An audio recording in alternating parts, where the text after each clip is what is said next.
հարց համար 38-ը Հայաստանի Հանրապետության հարկային օրենսգրքում փոփոխություններ եւ լրացումներ կատարելու մասին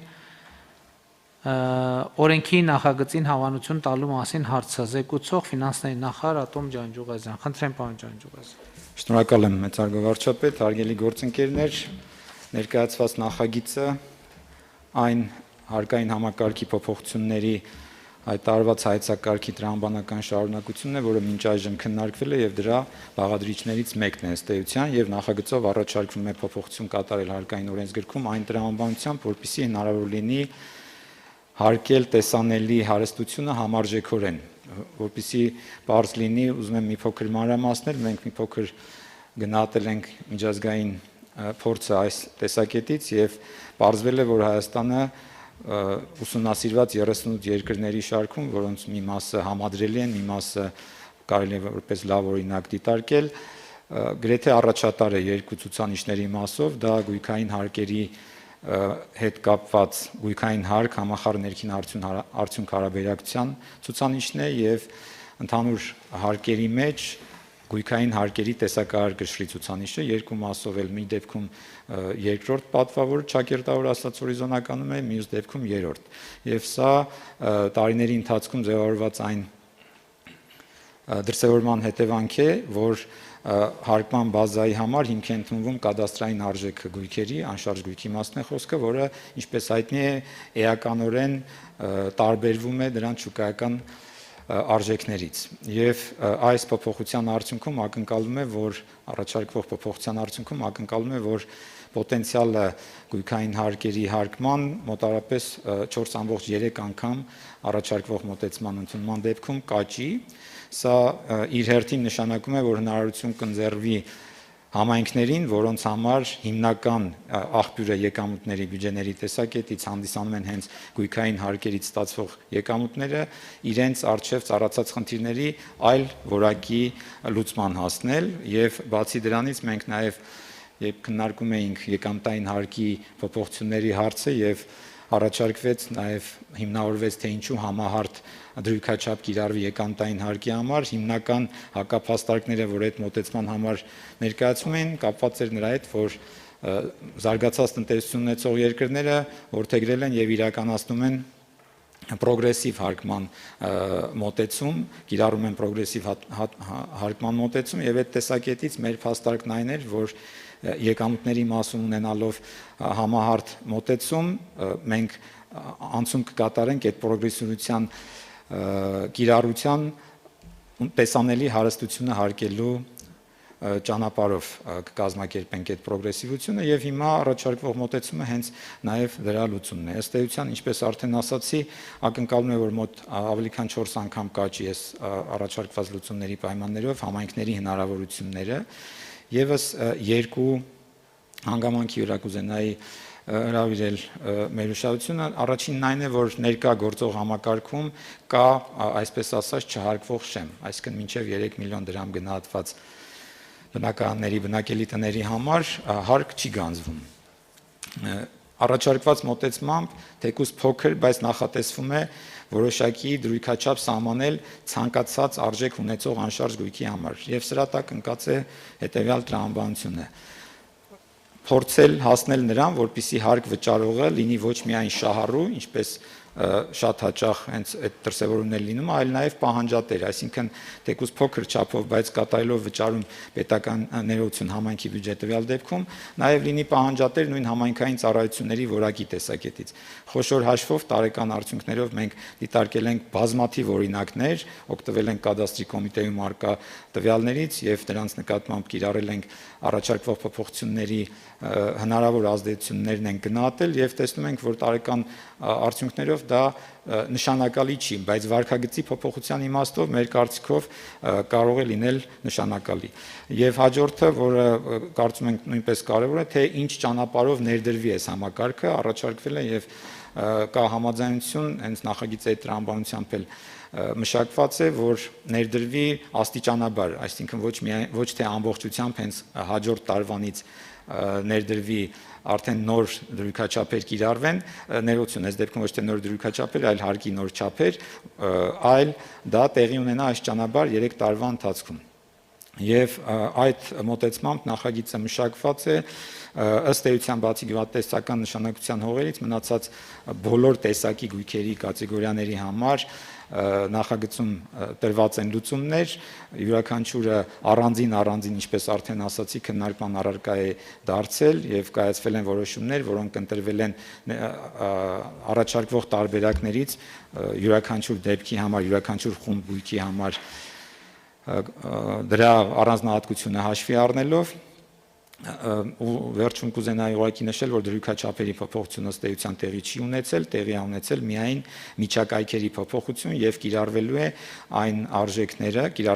արժեքները, որ անցյալ տարի արդեն օրենքով հաստատվել է կադաստրի կոմիտեի ներկայացմամբ եւ ըստ էության խոսքը վերաբերում է ոչ թե կոնկրետ շուկայական, այլ շուկայականին մոտարկված արժեքները որպես անշարժ գույքի հարկման բազա կիրառելուն։ Նախագիծը սա էր, ես թվեր չհնչեցրեցի, եթե անհրաժեշտություն կլինի առանձին տեսակի թվերի հետ կապված մանրամասնել, պատրաստ եմ պատասխանել հարցերին, շնորհակալ եմ։ Շնորհակալություն, պարոն Ջանջուղազյան, ես ուզում եմ նախագծի վերաբերյալ մի քանի նկատառում հայտնել, որոնց անդրադարձավ նաև պարոն Ջանջուղազյանը։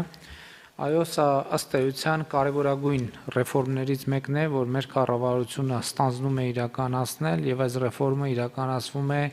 երկարատև եւ մանրամասն քննարկումների արդյունքում, ընդ որում սա մեր հարկային համակարգի բարեփոխումների շարքի մեջ ենք մենք դիտարկում եւ այս փոփոխությունը այո ուղղակի կապ ունի համահարթ եկամտի սահմանման որոշման հետ, որովհետեւ այն ժամանակ հիշում եք շատ էր քննադատությունները, որ մենք համահարթ եկամտահարկ սահմանելով սոցիալական արդարության սկզբունքը խախտում ենք եւ մենք այն ժամանակ դեռ ասացինք, որ այդ խնդիրը պրոգրեսիվության խնդիրը կլուծենք գույքահարկի համակարգի բարեփոխումների արդյունքում։ Եվ այստեղ իմ կարծիքով տեղի են ունենում մի շարք կարևոր հեղափոխական նշանակության փոփոխություններ։ Առաջինը պարոն Ջանջուղազյանը նշեց, որ ընդհանրապես չհարկվող գույքի հասկացությունը,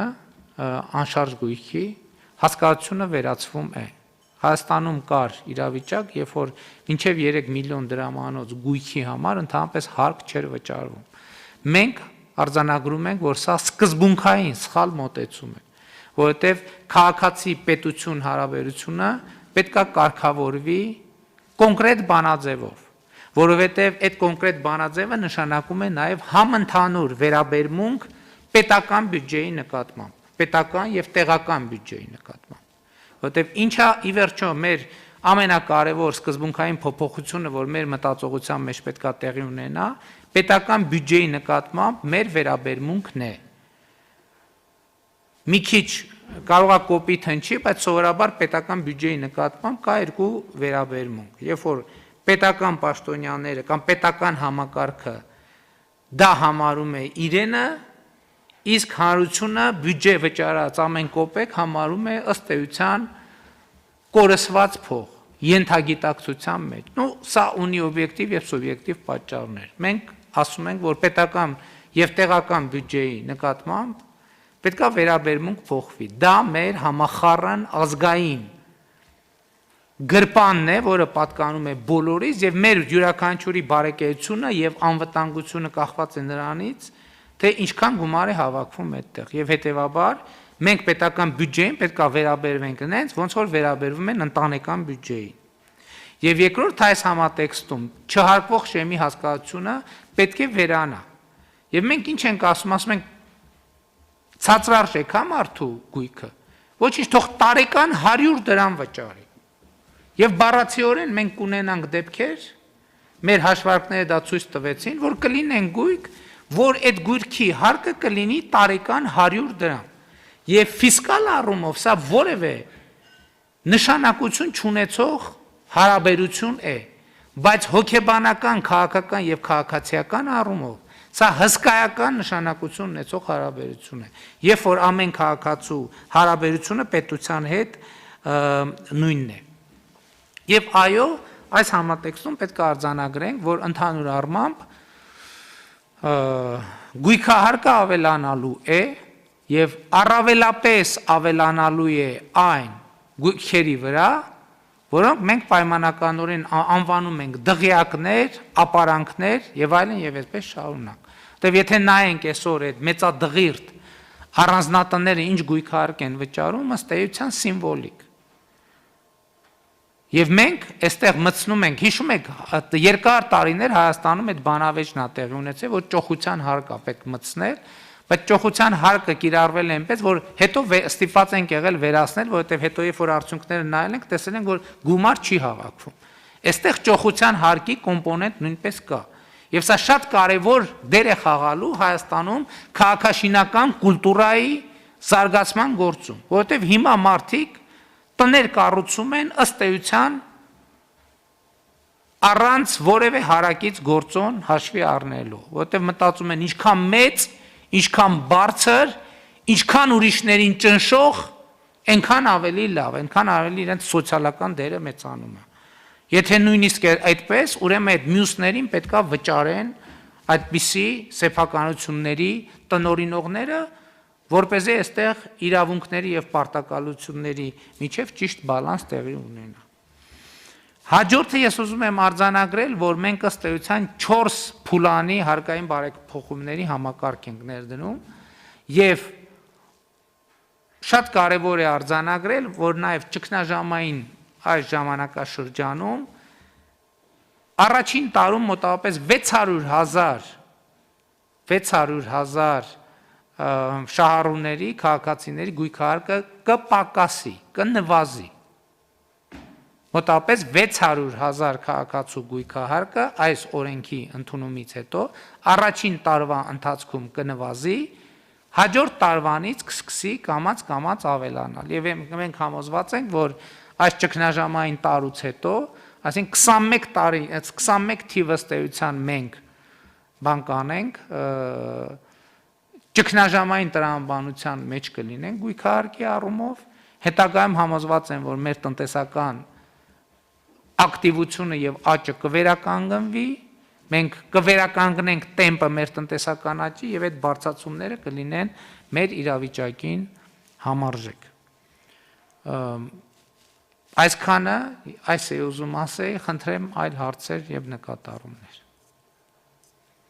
Պարոն Թովմասյան, ես ճիշտ ասացի թիվը, թե ինչքան մարդու համար է նվազելու գույքահարկը։ Թիվը,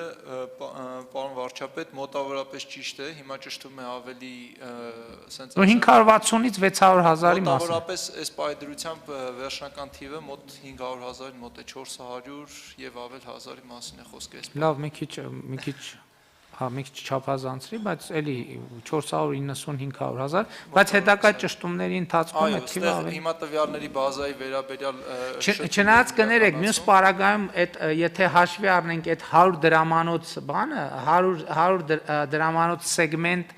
որ 100 դրամ պիտի վճարեն, 100, 200, տարեկան 1000 դրամ պիտի վճարեն, որ նախկինում չէին վճարում, եթե սեգմենտն է գումարենք, շատ սիմվոլիկ բան է։ Այո, այդտեղ այդ սեգմենտի թիվը բավականին մեծ է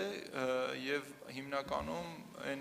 ցածրարժեք գույքերին է դա վերաբերվում եւ սիմվոլիկ գումարներ են, որը Եկեք համաձայնվենք, որ ինչքան էլ գույքը լինի, ինչքան էլ մարդու վիճակը լինի սոցիալապես անապահով, տարեկան 100 կամ 200 դրամ գույքահարկ վճարելը նրա սոցիալական վիճակի մեջ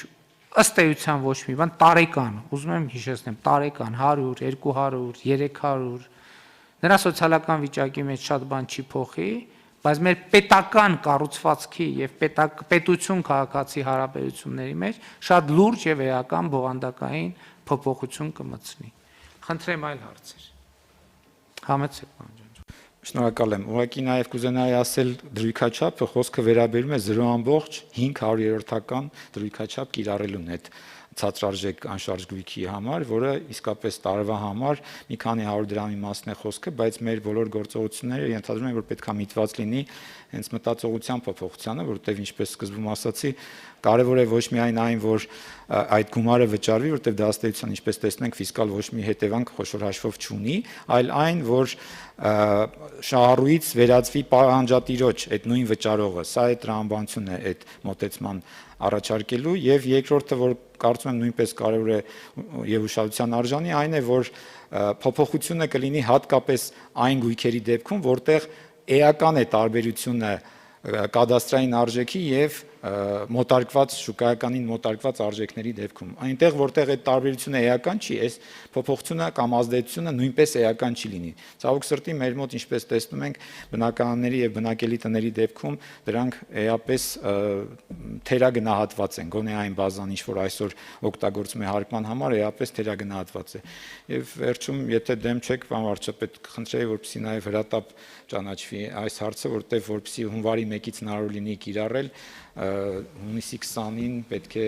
փորձենք ունենալ ազգային ժողովի քննարկումների արդյունքում հաստատված, որ կարողանա ուժի մեջ մտնել 6 ամիս առաջ, քան կկիրառվի։ Շնորհակալ եմ։ Շատ լավ, համաձայն եմ, պետք է հրատապ ճանաչել։ Իմիջայլոց ես ուզում եմ ասել, որ տեսեք, շատ է խոսվում բարեփոխումների տեմպի մասին եւ շատ է խոսվում այն մասին, որ 2 տարի անցել է, բարեփոխումները անհրաժեշտ ծավալի չեն, բայց այսօրվա կառավարության նիստում ըստ էության մենք 2 հեղափոխական նշանակության բարեփոխման փաթեթ ենք ընդունում, մեկը վարչական իրավախախտումների մասին օրենքի փոփոխությունն է, մեկը գույքահարկի։ Սա ինչի համար եմ ես ասում, որ 2 տարվա ընթացքում գույքահարկի այս թեման, պարոն Ջանջուղազյան, մենք 18 թվից ենք ճիշտ է քննարկում։ 18 թվից մենք քննարկում ենք այս հարցը, ընդ որում քննարկել ենք հնարավոր բոլոր կողմերից։ Տասնյակ քննարկումներ ենք ունեցել։ Ընդ որում ամենավերջին փուլը քննարկումների մենք փորձել ենք այս օրենքի փոփոխությունները կոնկրետ հասցեների վրա կիրառել։ Այսինքն մենք ասել ենք, լավ մի հատ հասկանանք մարդկանց կոնկրետ ինչ հանել ենք հասցեների բազայից կամայական հասցեներ եւ համեմատել ենք այսօրվա գույքահարկի կիրառումը ապագա գույքահարկի վճարի հետ եւ փորձել ենք հասկանալ, որովհետեւ մենք զուտ բանաձևով ստանում էինք դեպքեր, երբ որ ասենք գույքահարկը 300-400 անգամ բարձրանում է։ Եվ սա բնականաբար մեր մոտ հարցեր առաջանում, ոնց կարա 300 անգամ մենք ոնց կարանք օրենքի նախագիծ ընդունենք, որով հարկը 300 անգամ օրինակ բարձրանա։ Որոշեցինք տեղայնացնել, այդ որ դեպքում է, որ 300 անգամ բարձրանում է։ Եվ ասենք օրինակ պարզեցինք օրինակ պայմանականորեն, որ դա այն դեպքերն է, երբ որ մենք ունենք այս պայ դրությամբ մի դրամ է վճարվում տարեկան, եւ օրենքի փոփոխությունից հետո պետք է վճարվի 300 դրամ։ Կամ մենք ունենք, որ բանը հարկը 100-200%-ով ավելանում է։ Բնականաբար, այսինքն երբ որ մտածում ենք հետագա կիրառման մասին, բնականաբար առաջին ռեակցիան հետեւյալն է. ոնց կարա օրենքի նախագիծը լինի, որով հարկը 200%-ով բարձրանում է։ Հետո պարզեցինք, երբ որ գնացինք տեղայնացրինք, պարզեցինք, որ այդ դեպքերի մեծ մասը այն դեպքն է, երբ որ վճարում է 500 դրամ, հիմա վճարել է տարեկան 1000 դրամ։ Իհարկե մենք ունենք նաև դեպքեր, որոնք շատ էական 2-3 անգամ ավելանում են, բայց այդ դեպքերը անկեղծ ասած շատ արդարացի ենք համարում, որովհետև այսօր մեծ առանձնատներ կան, ովքեր օրինակ տարեկան վճարում են, ասենք առանձնատուն չէ, դղյակներ կան,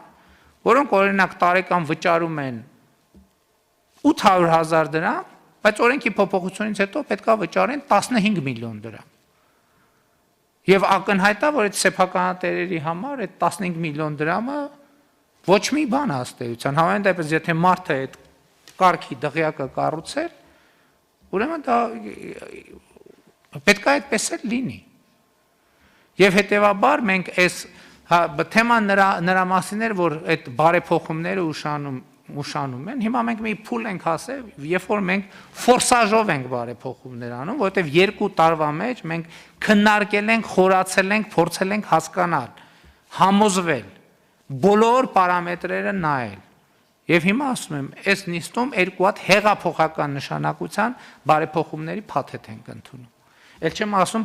իրականում պարոն Տոնոյանի հիշատակած փաթեթն էլ է հեղափոխական նշանակության, ցավոք սրտի այդտեղ հələ դեռ քննարկելու բան ունենք, կքննարկենք, բայց դա էլ է հեղափոխական նշանակության, կուզեի դրա մասին էլ մենք 2 բառ խոսենք, չնայած արդեն չզեկուցվողը ընդունել ենք։ Խնդրեմ պարոն Թովմասյան։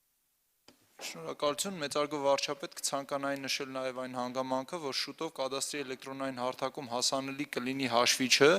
որով քաղաքացիները կկարողանան իրենց հասցեն գույքի համարը հավաքելով, ծածկագիրը կամ հասցեն հավաքելով տվյալ հաշվիչում, ստանալ իրենց ներկա գույքահարկի չափսը եւ ստանալ այն գույքահարկի չափսը, որը իրենք պետք է վճարեն այս բարեփոխումների վերջնարարությունում 4 տարի հետո։ Շնորհակալ եմ, համեցեք պարոն։ Պարոն Թովմասյան, սենց մի հարց, երբ Երևանի ավականու անդամ էի գույքահարկով զբաղվել եմ, այդ կարգերը բավականին բարդ էին, յուրաքանչյուր բաղադրիչի համար, նյութի համար, հիմա այդ հաշվիչը հնարավորություն ունենալու է այդ ամեն ինչը հաշվարկել։ Դիցուք ես ունեմ գույք, որի մի պատը ապակի է, մյուս պատը քար է, տանիքը բետոնից է, առաստաղը փայտից է, այսինքն այս ամեն ինչը մանր հաշվարկն են, այդ սարքը հնարավորություն է այդ հաշվիչը կարողանալու է այս ամեն ինչը հաշվի ու ինձ ասի։ Հաշվիչը ստեղծվում է կադաստրի կոմիտեի մարկատեղեկատվական բազայի հիման վրա, հաշվի առնելով նաև այն գոտին, որտեղ որ գտնվում է տվյալ անշարժ գույքը, այսինքն ըստ էության մեր տվյալների բազայում առկա է անշարժ գույքի վերաբերյալ այդ բոլոր ինֆորմացիան, քանի որ գրանցման պահին մենք մուտքագրում ենք համապատասխան տեղեկատվություն։ Ըստ էության, եթե քաղաքացին ցանկանում է ստանալ շուկայական արժեքը, դա արդեն այլ գործընթաց է եւ դա իրականացվում է որակավորում ունեցող անձանց կողմից շուկայում գնահատում իրականացնելու ճանապարհով։ Իսկ մեր հաշվիչը թույլ կտա ներկա պահին մեզ մոտ արկա տեղեկատվական բազայի հիման վրա ստանալ այդ գույքի վերաբերյալ հարկման չափսը կոնկրետ։ Եթե փոփոխություններ են եղել ընթացքում, այսինքն եւ դրանք մեզ մոտ ֆիքսված չեն, վերագնահատման արդյունքում, շուկայական գնահատման արդյունքում եւ նոր գրանցման արդյունքում համապատասխան արժեքը փոփոխության կենթարկվի։ Համեցեք պարոն ջան։ Շնորհակալ եմ, պարոն Արությունյան, կարևոր հարց եք բարձրացնում, բայց պետք է նկատի ունենալ, որ տվյալ դեպքում հարկի հաշվարկման համար ելակետ է հանդիսանում արդեն իսկ մոտարկված գնահատականը, այսինքն այդ մոտարկված գնահատականի արկայության պայմաններում մնացածը շատ պարզ է։ Մոտարկելու կանոնները անցյալ տարի ազգային ժողովը արդեն հաստատել է, մեթոդաբանությունը կա եւ մենք ուզում եմ նաեւ այստեղ մի լրացում անել մինչ այժմ ասվածին, որ ըստ էության կարող ենք համարել, որ միջանկյալ լուծում է, որովհետև լավագույնն է, եթե մենք ուզում ենք սկզբունքները պահպանած լինենք հարկման համարժեքության, կլիներ ոչ թե մոտարկված արժեքով բազան հարկման համար հիմք ընդունելը, այլ հենց շուկայական արժեքը հարկման հիմք ընդունելը, որովհետև այս մոտարկման ժամանակ հենց իսկապես այդ մոտարկում երևույթն էլ տեղի են ունեցել, դա միայն բառը չի, այսինքն այդ նույն գոտու մեջ գտնվող երկու տարբեր գույքեր իսկապես շուկայական տեսակետից կարող են տարբեր արժեքներ ունենալ, բայց դրա համար էլ վերցված է գնահատված արժեքի 80%-ը չգերազանցող չափը այդ մոտարկելիս, որպեսզի այդ ռիսկը կանխարգելվի։ Իսկ վերջնական, ինչպես արդեն ասացի, համարժեք հարկում ունենալու համար շուկա պիտի լինի եւ մենք պիտի բոլորս իրար հետ կարողանանք համոզված լինել, որ մեր արձանագրման եւ գործարքների գրանցման համակարգը թույլ է տալիս վստահ լինել, որ գործարքը ինչ գնով որ գրանցված է, այդ գնով էլ տեղի է ունեցել։ Ու այդ ժամանակ արդեն մենք կարող ենք քննարկել շուկայական արժեքները որպես հարկման հիմք ընդունելու հարցը։ Կարծում եմ դրան էլ մենք կասնենք, որտեվ սա ինչպես արդեն ասացինք, մի բաղադրիչն է ամբողջական համակարգի, մենք առաջիկայում նաև ծրագրավորում ենք ֆիզիկական անձանց եկամուտների համատարած հայտարարագրման առաջարկով հանդես գալ եւ ընդհանրապես հարկման եւ հարկային համակարգի հայեցակարգով նախատեսված բոլոր ուղղություններով անցնել, կարծում եմ, որ այդ ամբողջը ավարտելուց հետո մենք ավելի լավ պատկեր կունենանք, քան այսօր ունենք։ Շնորհակալ եմ։ Ընդ որում եւս մի նրբություն, 2 տարի մեկ անգամ կադաստրի կոմիտեն պետքա, այսինքն այս բազայի վերանայում պետքա տեղի ունենա, որպեսզի այդ պահին շուկայական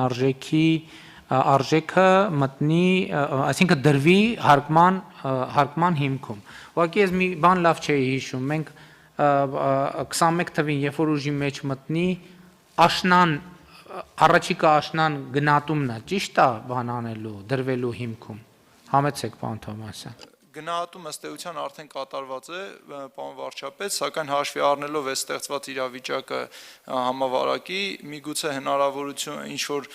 անշարժ գույքի շուկայում տեղի ունենա որոշակի գների փոփոխություն եւ տարվա վերջում մենք ըստ էության եթե ունենանք գործարքների այն քանակը, որը որ մեզ թույլ կտա վերանայել այդ արժեքները, կվերանայենք, եթե ոչ, համապատասխան քանակություն ձեռք բերելուց հետո նոր կվերանայվեն արժեքները այդ շուկայում։ Այսինքն էս էլ է շատ կարևոր, որ հարկը ինքը այտենց քարացած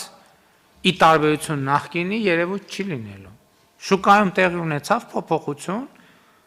տեղի ունենալու նաև հարկման բազայի մեջ, որովհետև մարդու տունը կամ էժանանում է, ենթադրենք ինքը պետք է ավելի քիչ վճարի,